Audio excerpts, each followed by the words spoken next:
जो सीन था ना दोस्तों, वो था मैच किसके खिलाफ था? राजस्थान रॉयल्स। राजस्थान रॉयल्स के मेंटोर कौन है? राहुल द्रविड़। राहुल द्रविड़ थे इंडियन टीम के कोच। आपको याद होगा जिनके साथ ईशान किशन का वो मनमुटाव, मनभेद हुआ था। उनको साउथ अफ्रीका से जब वो वापस आए, उसके बाद उनको भारत की टीम में शामिल नहीं किया गया। ये कहा गया कि डोमेस्टिक क्रिकेट खेलेंगे तो कंसीडर करेंगे। उन्होंने भी कहा मैं नहीं खेलता हूं। फिर उन्होंने कहा यार मैं ज़हनी तौर पर एक ब्रेक ले रहा था। So much so Ishan Kishan का कॉन्ट्रैक्ट कैंसिल हो गया था। आपको याद होगा ईशान किशन जिन्होंने वनडे क्रिकेट में डबल सेंचुरी लगाई थी, वर्ल्ड कप के मैचों में उन्होंने 23 में रन बनाए थे, एशिया कप में रन बनाए थे। उस ईशान किशन को विद इन दिनों दिन में उनको भारत की टीम से बाहर और कॉन्ट्रैक्ट की लिस्ट से भी बाहर कर दिया गया था। उसके बाद तकरीबन 1 साल गुमनाम रहे। ठीक है, डोमेस्टिक क्रिकेट खेल रहे, लेकिन ईशान किशन की परफॉर्मेंस वैसी नहीं चल रही थी। वही राहुल द्रविड़ आज, जो कि उस वक्त भारत के कोच थे, राजस्थान के डगआउट में बैठे थे। और कहीं ना कहीं मुझे लगता है ईशान किशन की यह स्टेटमेंट राहुल द्रविड़ के लिए थी। ये राहुल द्रविड़ के लिए थी बिकॉज उस वक्त ना ये बातें भी आई थी कि समहाउ और दी अदर राहुल द्रविड़ को यह बात पसंद नहीं आई जब उन्होंने साउथ अफ्रीका में कहा कि अगर मुझे खेलना नहीं है, मुझे वापस जाने दीजिए, मुझे एक मेंटल ब्रेक चाहिए। अब सो मच सो जब कोच नाराज हो गया तो भाई कोच ने यह भी कह दिया कि इनका कॉन्ट्रैक्ट लिस्ट में नाम नहीं होना चाहिए। और आज उन्होंने उसी राहुल द्रविड़ के सामने ये आईपीएल के पहले मैच में 100 लगा दिया। चलो, एक तो राहुल द्रविड़ के सामने ये 100, दूसरा ना इंडियन विकेट कीपर का जो होगा, मुझे लगता है इंडिया की इस वक्त अच्छी बात यह है कि पिछले साल वर्ल्ड कप T20 जीतने के बाद अगले साल वाले वर्ल्ड कप T20 की तैयारी ऑलरेडी चल रही है। आई थिंक इंडिया को मालूम है कि उनकी कोर क्या है, आपकी टीम आपको मालूम है क्या है। और दूसरी बात यह है कि आप उन खिलाड़ियों के साथ आगे जा रहे हैं। ईशान किशन ना तकरीबन 1.25 साल से इंडियन टीम से बाहर थे। अब विकेट कीपर कौन है आपका T20 में? संजू सैमसन ओपन करते थे। अब अभिषेक शर्मा और यशस्वी जायसवाल शायद ये 2 सलामी बल्लेबाज होंगे, तो संजू सैमसन या भारत के शायद अभी फर्स्ट चॉइस विकेट कीपर है। शायद वो 3 नंबर पे या 5 नंबर पे या 6 नंबर पे उनको अगर अब T20 में वो विकेट कीपर रहते हैं तो बैटिंग करने को मिलेगी। और संजू सैमसन ने भी बाय द वे आज रन बनाए। लेकिन मेरा यह मानना है कि उसके अलावा भी तो विकेट कीपर्स होंगे ना।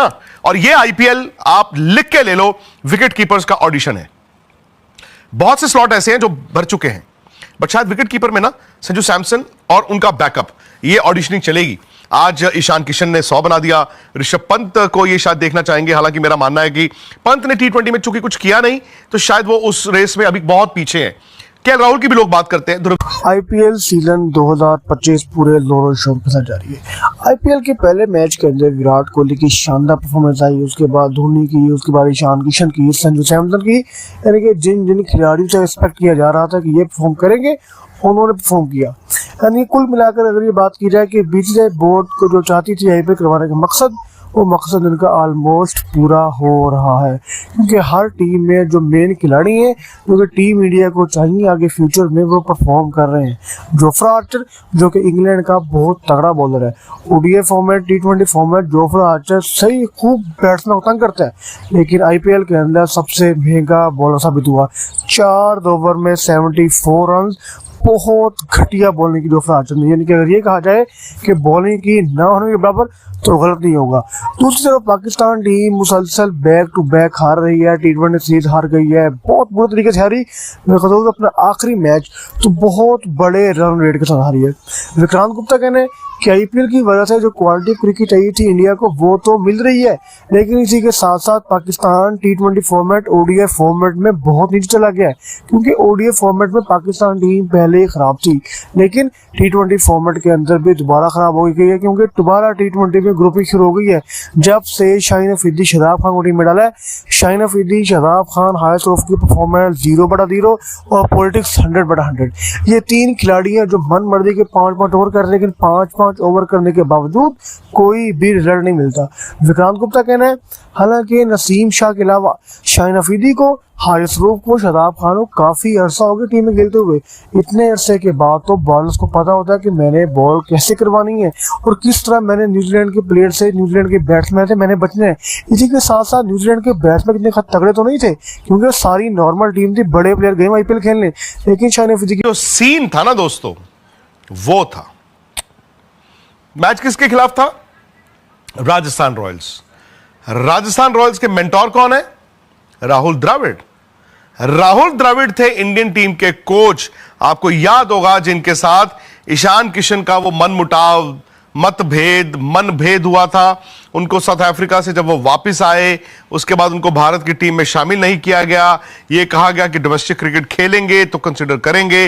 उन्होंने भी कहा मैं नहीं खेलता हूं। फिर उन्होंने कहा यार मैं जहनी तौर पर एक ब्रेक ले रहा था। So much so Ishan Kishan का कॉन्ट्रैक्ट कैंसिल हो गया था। आपको याद होगा ईशान किशन जिन्होंने वनडे क्रिकेट में डबल सेंचुरी लगाई थी, वर्ल्ड कप के मैचों में उन्होंने 23 में रन बनाए थे, एशिया कप में रन बनाए थे।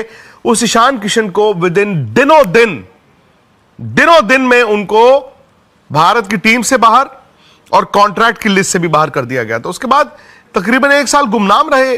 ठीक है डोमेस्टिक क्रिकेट खेल रहे, लेकिन ईशान किशन की परफॉर्मेंस वैसी नहीं चल रही थी। वही राहुल द्रविड़ आज जो कि उस वक्त भारत के कोच थे, राजस्थान के डगआउट में बैठे थे। और कहीं ना कहीं मुझे लगता है ईशान किशन की यह स्टेटमेंट राहुल द्रविड़ के लिए थी। ये राहुल द्रविड़ के लिए थी बिकॉज उस वक्त ना ये बातें भी आई थी कि समहाउ और दी अदर राहुल द्रविड़ को ये बात पसंद नहीं आई जब उन्होंने साउथ अफ्रीका में कहा कि अगर मुझे खेलना नहीं है मुझे वापस जाने दीजिए, मुझे एक मेंटल ब्रेक चाहिए। अब सो मच सो जब कोच नाराज हो गया तो भाई कोच ने यह भी कह दिया कि इनका कॉन्ट्रैक्ट लिस्ट में नाम नहीं होना चाहिए। और आज उन्होंने उसी राहुल द्रविड़ के सामने ये आईपीएल के पहले मैच में 100 लगा दिया। चलो एक तो राहुल द्रविड़ के सामने ये 100, दूसरा ना इंडियन विकेट कीपर का जो होगा, मुझे लगता है इंडिया की इस वक्त अच्छी बात यह है कि पिछले साल वर्ल्ड कप T20 जीतने के बाद अगले साल वाले वर्ल्ड कप T20 की तैयारी ऑलरेडी चल रही है। आई थिंक इंडिया को मालूम है कि उनकी कोर क्या है, आपकी टीम आपको मालूम है क्या है। और दूसरी बात यह है कि आप उन खिलाड़ियों के साथ आगे जा रहे हैं। ईशान किशन ना तकरीबन 1.25 साल से इंडियन टीम से बाहर थे। अब विकेट कीपर कौन है आपका T20 में? संजू सैमसन। संजू सैमसन ओपन करते थे।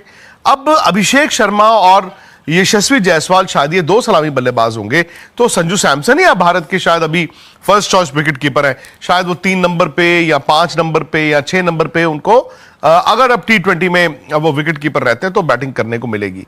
और संजू सैमसन ने भी बाय द वे आज रन बनाए। लेकिन मेरा यह मानना है कि उसके अलावा भी तो विकेट कीपर्स होंगे ना। और ये आईपीएल आप लिख के ले लो, विकेट कीपर्स का ऑडिशन है। बहुत से स्लॉट ऐसे हैं जो भर चुके हैं, बट शायद विकेट कीपर में ना संजू सैमसन और उनका बैकअप ये ऑडिशनिंग चलेगी। आज ईशान किशन ने 100 बना दिया। ऋषभ पंत को ये शायद देखना चाहेंगे। हालांकि मेरा मानना है कि पंत ने T20 में चूंकि कुछ किया नहीं तो शायद वो उस रेस में अभी बहुत पीछे हैं। केएल राहुल की भी लोग बात करते हैं, ध्रुव जुरैल की भी लोग बात करते हैं। बट अगर ईशान किशन इसी तरह इस आईपीएल सीजन को अपना बनाए तो आहिस्ता आहिस्ता क्या होगा दोस्तों, ईशान किशन इंडियन टीम में जो रास्ता गुम गए थे वो रास्ते पे दोबारा वापस आ सकते हैं। तो मेरा ये मानना है कि ईशान किशन की शुरुआत अच्छी है और as wicket keeper batsman T20 के दरवाजे उनके लिए बंद नहीं हुए हैं। ये आज वो लेकर जाएंगे। और चूंकि उन्होंने ये 100 राहुल द्रविड़ के सामने बनाया, वही राहुल द्रविड़ जो कोच थे इंडियन टीम के, जब इनका कॉन्ट्रैक्ट भी कैंसिल किया गया तो भाई उनके लिए यानी कि ईशान किशन के लिए ये सोने पे सुहागा हो गया।